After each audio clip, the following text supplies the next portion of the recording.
के लोकप्रिय channel news live में आपका स्वागत है। दिन भर की तमाम छोटी बड़ी खबरों के साथ मैं हूं शिल्पा वर्मन। आगे बढ़ने से पहले जानते हैं आज की हेडलाइंस। मधुबन में सहकार भारती के 5 प्रांतियों की क्षेत्रीय बैठक संपन्न। बैठक में लिए गए कई अहम निर्णय। लखनऊ अधिवेशन की सफलता पर की गई चर्चा। झारखंड ऊर्जा विकास समिति संघ ने जीएम से मिलकर सौंपा ज्ञापन। जीएम ने 15 दिनों के भीतर मांगों को पूरी करने का दिया आश्वासन। हिरोडी थाना के करिहारी गांव में जमीन विवाद को लेकर 2 पक्षों में मारपीट की घटना में 2 महिलाएं हुई घायल। और मोदी धर्मशाला में अग्रसेन सेवा संघ की कमेटी गठित। डॉक्टर आर केडिया अध्यक्ष और राकेश मोदी सचिव निर्वाचित।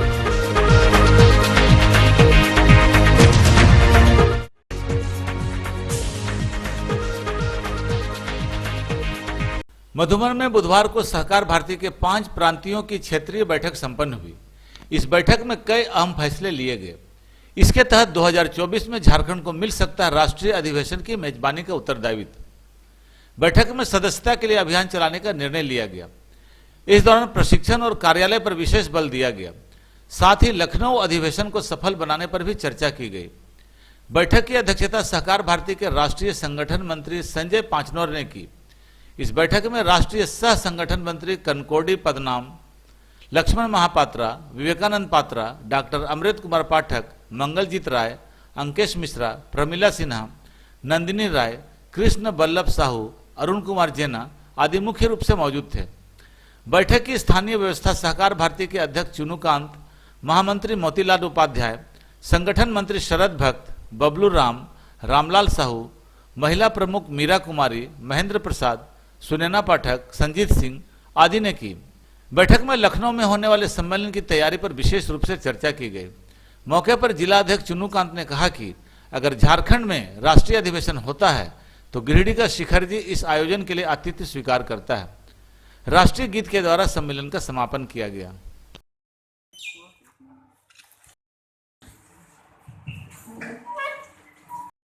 भारती आई है, नई रोशनी लाई है। जिंदाबाद जिंदाबाद जिंदाबाद। बिना संस्कार नहीं सहकार। भारत माता की जय। भारत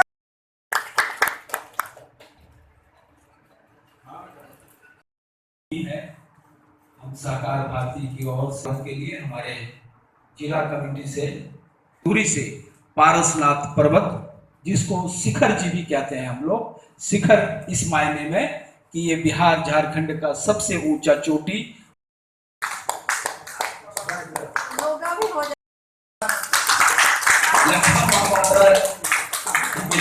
भैया महापात्रा जी से निवेदन है।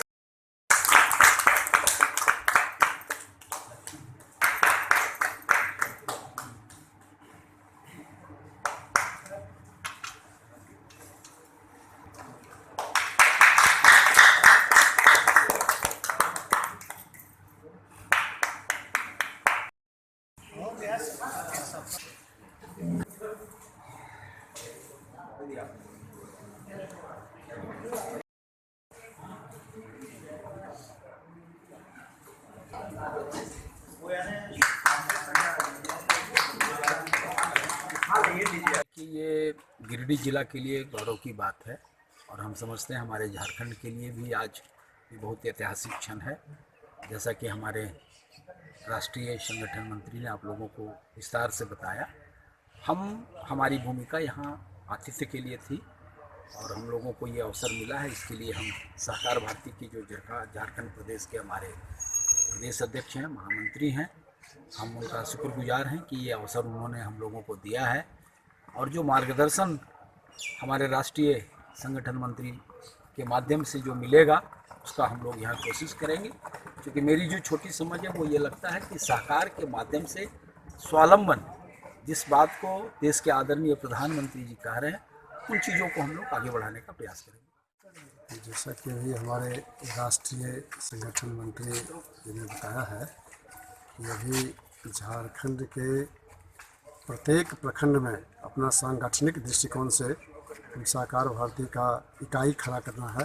अभी 24 जिला में हमारी जिला कार्यकारिणी गठित हो गई है और ये चूँकि कोऑपरेटिव के क्षेत्र में कार्य करने वाला सबसे अग्रणी संगठन है और इसलिए हम चाहते हैं कि समाज के जो खास करके आर्थिक क्षेत्र में जिसकी शुद्धता है, शुचिता है, ऐसे कार्यकर्ता अग्रसर होकर के आगे बढ़ करके समाज का नेतृत्व करेंगे और जो सहकारिता के क्षेत्र में एक बार जो लोगों का जो विश्वसनीयता घटा है उसको बढ़ाने के लिए सहकार भारती आगे बढ़ करके काम करेगी। ये सहकार भारती की क्षेत्र की बैठक है जिसमें सिक्किम, बंगाल, उड़ीसा, झारखंड, सब जगह से, बिहार, सभी जगह से कार्यकर्ता सहकार भारती के आए हैं। विशेष करके 7वां राष्ट्रीय अधिवेशन 17, 18, 19 दिसंबर लखनऊ में होने वाला है।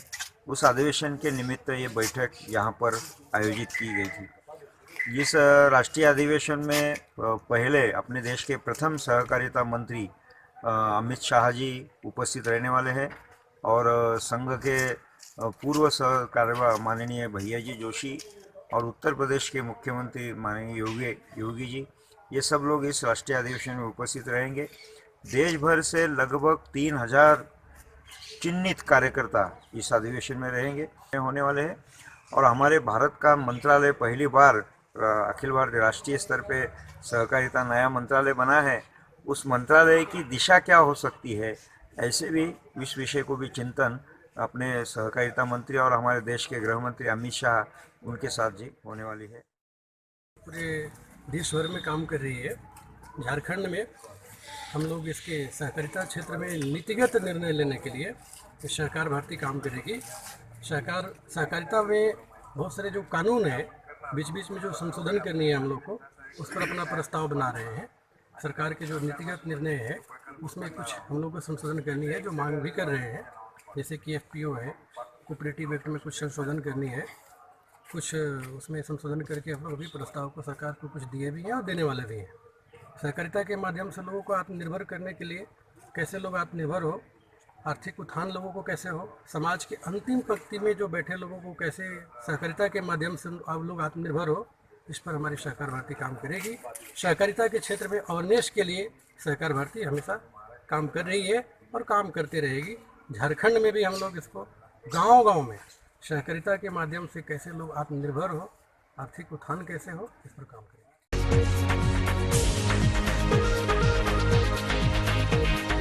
झारखंड ऊर्जा विकास समिति संघ के अध्यक्ष के नेतृत्व में विद्युत आपूर्ति क्षेत्र गिरिडीह के GM अरविंद कुमार से मिलकर गिरिडीह के विभिन्न डिवीजन व सब डिवीजन में कार्यरत विद्युत कर्मियों की मांगों पर वार्ता की गई। इस दौरान उन्हें एक ज्ञापन सौंपा गया। इस ज्ञापन के आलोक में GM अरविंद कुमार ने श्रमिक संघ के अध्यक्ष अजय राय को आश्वासन दिया कि 15 दिनों के अंदर विद्युत कर्मियों के एरियर का भुगतान कर दिया जाएगा। जिन कर्मियों को काम से हटा दिया गया है उन्हें फिर से काम दिया जाएगा। आज के कार्यक्रम में महामंत्री अमित कुमार शुक्ला, विजय सिंह, बाल गोविंद महतो, दिलीप सिंह, सुभाष कुमार सिंह, सहदेव कुमार महतो, भागीरथ महतो, विपिन कुमार, संतोष यादव आदि मुख्य रूप से मौजूद थे।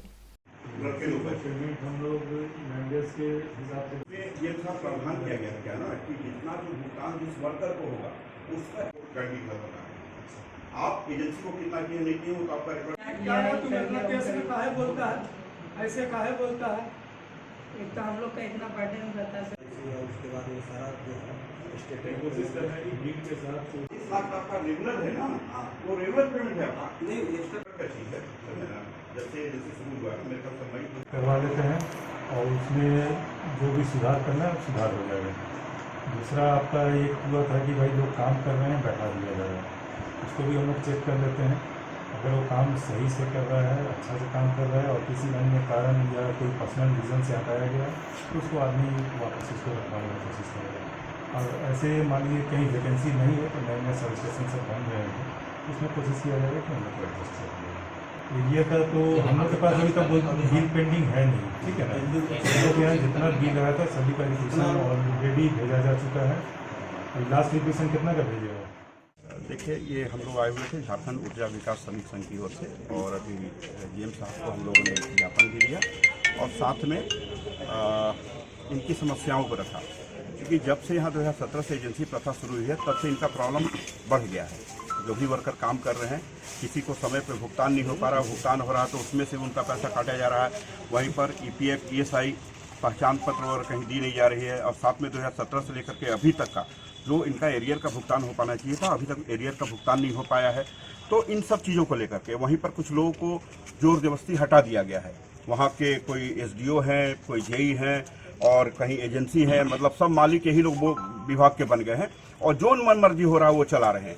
तो आज उन्हीं सब चीज़ों को लेकर के GM साहब को हम लोगों ने अवगत कराया है और GM साहब हम लोग को पूरी तरह आश्वस्त भी किए हैं कि जितनी जो बातें यहाँ पर अभी रखी गई है उनको विदिन 15 डेज 15 दिन के अंदर जो है उसको हम लोग सुलझाने का प्रयास करेंगे और जो लोगों को हटाया गया है उनको उस जगह पर रखा जाएगा। हो सकता है कि जगह उनका नहीं हो, लेकिन जितने भी नए सब स्टेशन PSS जो बन रहे हैं उस जगह पर सबको एडजस्ट किया जाएगा।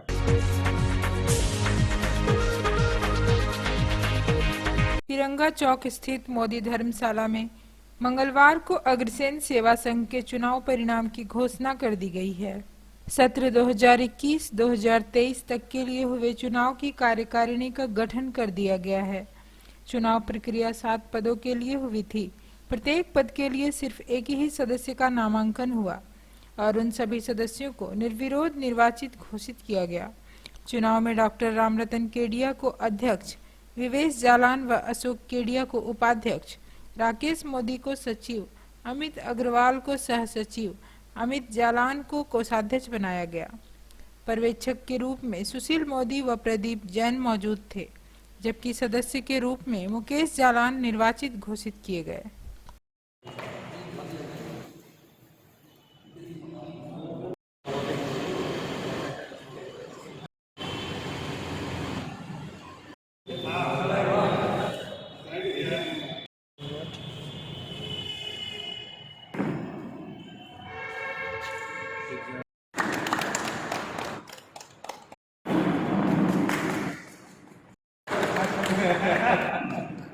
हम लोग का ये प्रयास रहेगा कि आने वाले कार्यकाल में हम लोग संघ को एक ऐसी ऊंचाई पर पहुंचाएं ताकि लगे कि हमारे शहर में भी अग्रसेन सेवा संघ कुछ कार्य कर रहा है।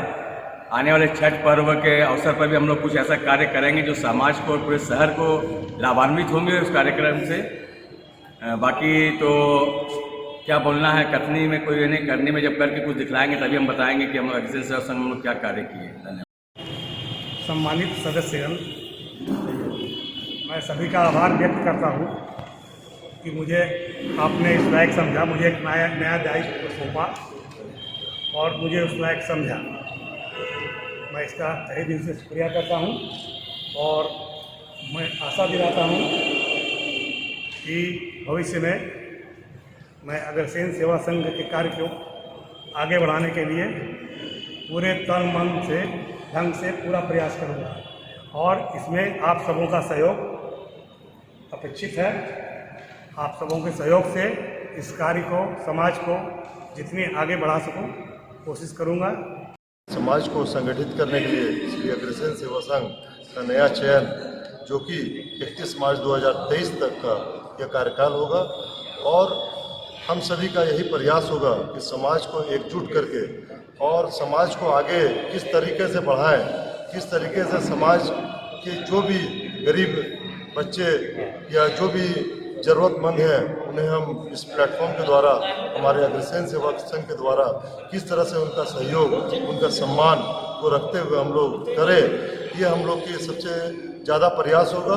और हम लोग का प्रयास होगा कि अग्रसेन सेवा संघ को गिरिडीह में सबसे उच्च संस्था बनाते हुए अग्रसेन और हम लोग जो अग्रसेन जी महाराज के जो वंशज हैं उनका नाम हम लोग स्वर्ण अक्षरों में जाना पहचाना जाए। जैसा कि आप लोग को मालूम ही है कि अग्रसेन सेवा संघ का चुनाव कराने का प्रभार एक मीटिंग के दरमियान हम लोगों को दिया गया था। हमारी कमेटी में मैं, प्रदीप जैन, सुनील मोदी और किशन जलान जी 3 आदमी की चुनाव समिति थी। करीब 7 पदों के लिए हम लोगों ने नामांकन आमंत्रित किया था और माने 7 पदों के लिए हर पद के लिए एक ही उम्मीदवार का नामांकन आया और इस प्रक्रिया के तहत 7 पदों के लिए उम्मीदवारों का चयन निर्विरोध हो गया। अपनी तरफ से और हमारी चुनाव कमेटी की तरफ से और पूरे समाज की तरफ से नई कमेटी को हार्दिक बधाई देता हूँ। और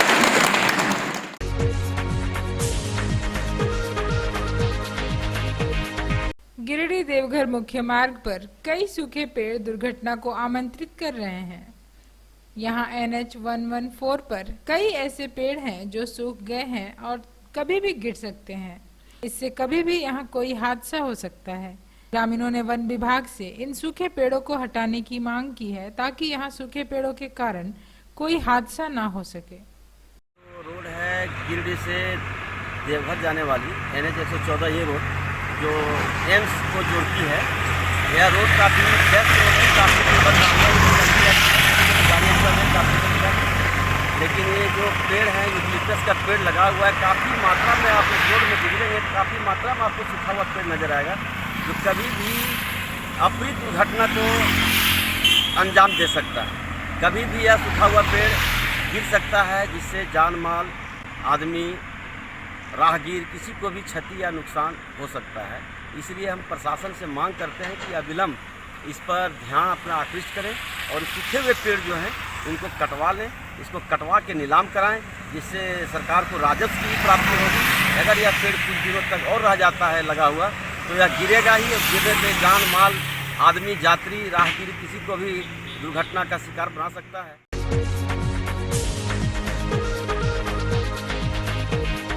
डुमरी की भाजपा नेत्री अंजू सोनी पानी कनेक्शन को लेकर अनशन पर बैठी हैं। अनशन में उनकी तबीयत बिगड़ने पर उन्हें डुमरी अस्पताल से गिरिडीह सदर अस्पताल रेफर कर दिया गया। इस बाबत अंजू सोनी ने कहा कि मकान मालिक से 2026 तक का एग्रीमेंट है, लेकिन उन्होंने पानी का कनेक्शन काट दिया है। उन्होंने मकान मालिक पर कानूनी कार्रवाई की मांग की है। नहीं, मेरे पास है उनका रिकॉर्डिंग है, कोई भी सुना देते हैं आप लोग को। कहाँ रेफर किया है? ये लोग रेफर किए गिरिडीह। तो यहाँ गिरिडीह से मुझे कहीं रेफर किया है? हाँ, ये छठ आ गया, छठ करना है। अच्छा, आप सब मैंने बोली कहीं का उसके बाद 3 बजे पंचायत समिति आई, वो भी कुछ शर्त रख के हम लोग शर्त नहीं मानेंगे।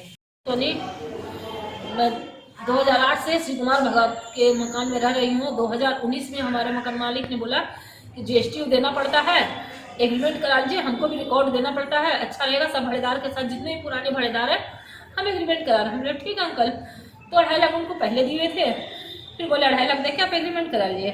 हमने बोला हम एक बार नहीं पाएंगे, हम थोड़ा थोड़ा करके देंगे। हमने 50,000, 20,000, 40,000 ऐसे कर करके कुछ कैश दिए और कुछ लोन लिए थे मेरे हॉस्पिटल, तो लोन से हम उसको चेक भी दिए, सारा है मेरे पास प्रूफ। 2019 में हमने एग्रीमेंट कराया, उसमें एग्रीमेंट में साफ साफ लिखा हुआ है और लिखा है कि बिजली आपका तो है ही, 2010 का हमारा अपना बिजली बिल है अनिल कुमार सोनी के नाम पे, और 2018 में हमने पानी का कनेक्शन के लिए अप्लाई किया, वो भी मकान मालिक की मर्जी से। मकान मालिक ने फार्म भरा, उसमें साइन किए, पानी विभाग को फॉर्म आता है जो एक भरने का, उसमें आधार कार्ड दिए, अपना फोटो दिए, अपना सिग्नेचर किए। उसके बाद वहाँ जो हीरा है जो पूरा कनेक्शन करता है विधायक के मत से, अभी ये हुआ है वर्तमान में कि 3 तारीख से मेरा पानी काट दिया गया, सारा पानी हर जगह से काट दिया गया, लैट्रिन पाइप का तोड़ दिया गया। हमने इसका कंप्लेन थाना में गए, सर बोले कि देखिए ये सिविल मामला है, आप हम नहीं कुछ करेंगे। फिर हमने आकर 5 तारीख को DC को आवेदन दिया, दबाव बढ़ रहा है, दबाव किया जा रहा है। अगर अब कहना मकान मालिक का निजी है, हम पानी नहीं देंगे, तो जब आपका निजी था आपको भाड़ा नहीं लगाना चाहिए, एग्रीमेंट नहीं करना चाहिए। 26 तक का एग्रीमेंट है। लोग यहाँ पर सदर अस्पताल में हैं। हमारी पार्टी की पूर्व महिला अध्यक्ष अंजू सोनी जी के साथ कुछ समस्याएं, इनका जो डुमरी यहाँ पर रेंट पर रह रही है वहाँ पर समस्या पैदा हो रही है। जैसा कि अभी इनकी बेटी भी यहाँ पर अवेलेबल है और वो खुद कह रही है कि वहाँ का जो मकान मालिक जो हैं, वो जो मकान मालिक इनका जो टॉयलेट है उसमें एक होल करके और वीडियो बनाते हैं। इस बारे में इन्होंने शिकायत भी प्रशासन को दिया है और FIR हो चुका है। फिर भी प्रशासन ऐसा संगीन मामला पर एक मैंने समझिए अवयस्क बच्ची अगर बाथरूम में नहा रही है या बाथरूम गई है, उसका वीडियो बनाना और सेव करना बहुत ही दुर्भाग्यपूर्ण है। ये मानवता को कलंक है अगर ऐसा काम वहाँ किया जा रहा है, दुर्भाग्यपूर्ण है। और उसके साथ साथ ये रिपोर्टिंग मिला है कि उनके मकान मालिक ने जो इन्हें पानी जो मिलता था वह पानी भी इनका बंद कर दिया है। और जब पीएचडी विभाग वहाँ कनेक्शन इनको देना चाहता है तो बिजली विभाग को डरा के धमका करके वो हमेशा भगा देते हैं और इस प्रकार से दुर्भाग्यपूर्ण है। मैं बताना चाहता हूँ कि अभी हमने पढ़ा है, उन्होंने एग्रीमेंट किया है 2026 तक के लिए, जो रेंट पर इन्होंने आवास लिया है 2026 तक के लिए, दिसंबर 2026 तक का एग्रीमेंट है। तो भाई जब एग्रीमेंट है, इन्होंने पैसा 5 लाख रुपया उसे दिया है एग्रीमेंट के निमित्त, तो जब सारा एग्रीमेंट तैयार है उसके बाद भी आप आज कहते हैं कि हम पानी बंद कर देंगे और आप गलत वीडियो इनकी बेटी का बनाते हैं, इन्हें तंग कर रहे हैं ताकि ये बहुत जल्द आवाज छोड़ करके निकल जाए। और ये गलत चीज़ है, इस पर पुलिस को भी कार्रवाई करना चाहिए, विभाग को भी कार्रवाई करना चाहिए और इनके साथ न्याय होना चाहिए। हम न्याय की मांग करते हैं।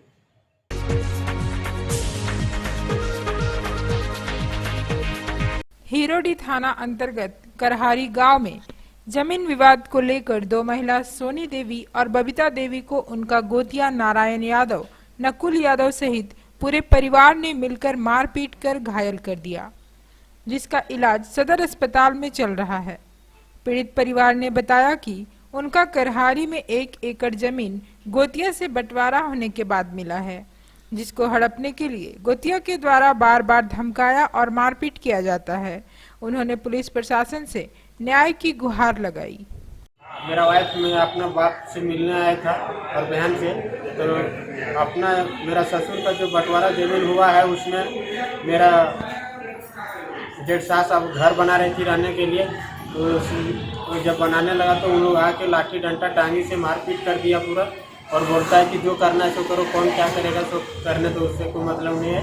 तो मारने वाला नारायण यादव है, नकुल यादव, पवन यादव, पार्वती देवी, पुष्पा देवी, सोनी देवी, उदय यादव और उसका बेटा 2 मार के फिर हैदराबाद चले गए।